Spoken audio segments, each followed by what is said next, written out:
So guys, for the first step, you want to head over to search and type in registry editor. Click on it and then click on yes.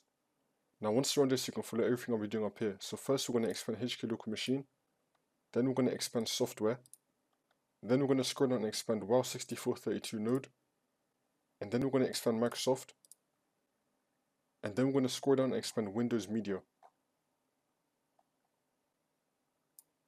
You want to expand Windows Media Foundation. You can follow it up here. And now you want to click on Platform. And now once you're in this folder, you want to right click on any blank space, click on New, and then click on DWORD 32-bit value.